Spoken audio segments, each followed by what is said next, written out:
ৰাজীৱ খদিয়া ককাই সদায় আমাৰ অন্তৰত আছিল, অন্তৰত আছে এতিয়াও আৰু অন্তৰত আগলৈকো থাকিব। কাৰণ তেখেত জনতাৰ শিল্পী আছিল, তেখেত গণশিল্পী আছিল, তেখেত ৰাইজৰ কণ্ঠ আছিল। নমস্কাৰ, মই পুলকম। এটা বিশেষ প্ৰসংগ বৰ্তমান সময়ত যদি আপোনালোকে চাবলৈ যায়, আমাৰ এগৰাকী গণশিল্পী, সকলোৰে আদৰৰ স্বাভিমানী অসমীয়া জনতাৰ শিল্পী ৰাজীৱ খদিয়া ককাই, যাৰ অকাল বিয়োগ অথবা অকাল মৃত্যুত সমগ্ৰ অসমবাসী, সমগ্ৰ ৰাজ্যজুৰি এক বেলেগ ধৰণৰ পৰিৱেশ অথবা বাতাবৰণৰ তৈয়াৰ হৈছে, য'ত নেকি গণশিল্পীগৰাকী হেৰুৱাই প্ৰত্যেকগৰাকী অনুৰাগীয়ে দুখত মৰ্মাহত হৈ পৰিছে।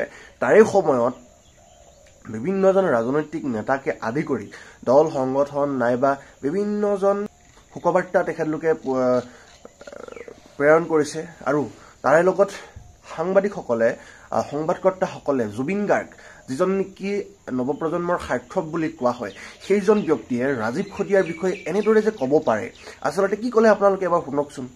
জাতিৰ কাৰণে মইতো গান গাইছোঁ, এতিয়া মই তাক ইমান চিনি নাপাওঁ কিন্তু দেই। জাতিৰ কাৰণে মাটিৰ কাৰণে গান গোৱা ৰাজীৱ খদিয়া ঢুকাইছে, সকলোৱে দুখ কৰিছে, কি ক'ব বিচাৰিব Rajiv খদিয়া? It's a sad thing that আমি সহায় কৰিছোঁ। আমি এতিয়া মই তাক ইমান চিনি নাপাওঁ কিন্তু দেই।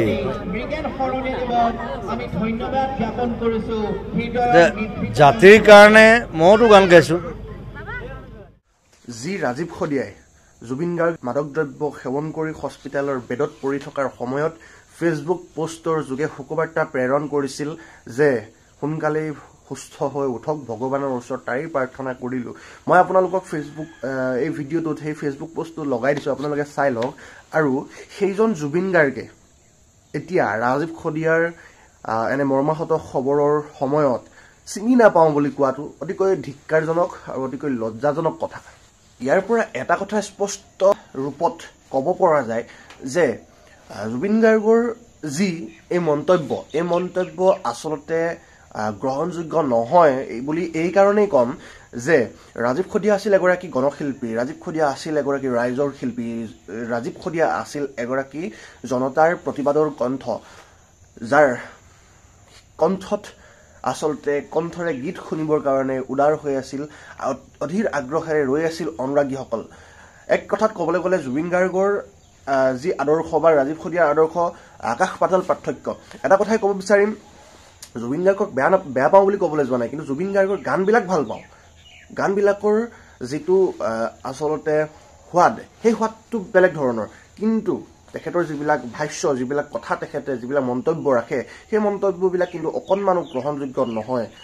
আৰু বিশেষভাৱে বহলাই বহুতখিনি কথা ক'ব পাৰোঁ, কিন্তু ক'বই নোৱাৰি নহয়। আকৌ য'ৰ তোৰ ফ্ৰেণ্ড ক্লাববিলাক আছে, আমাৰ অন্ধভক্তৰ দৰে বিভিন্ন ধৰণৰ ভাল বেয়া একো দিশ চালি জাৰি নাচাই বিভিন্ন ধৰণৰ কথা বতৰা সমালোচনা কৰে। গতিকে এটা কথাই ক'ব বিচাৰিম, জুবিন গাৰ্গৰ গানৰ সোৱাদৰ কাৰণেহে তেখেতক ভাল পাওঁ, গানবিলাক ভাল পাওঁ, কিন্তু তেখেতৰ যি মন্তব্য, তেখেতে যি বিতৰ্কিত মন্তব্য আগবঢ়ায়, এয়া অতিকৈ ধিক্কাৰজনক আৰু অতিকৈ লজ্জাজনক। এয়া কোনো ধৰণৰ গ্ৰহণযোগ্য নহয়। শেষত এটা কথাই ক'ম, ৰাজীৱ খদিয়া ককাই সদায় আমাৰ অন্তৰত আছিল, অন্তৰত আছে এতিয়াও আৰু অন্তৰত আগলৈকো থাকিব। কাৰণ তেখেত জনতাৰ শিল্পী আছিল, তেখেত গণশিল্পী আছিল, তেখেত ৰাইজৰ কণ্ঠ আছিল। ধন্যবাদ। জয় আই অসম।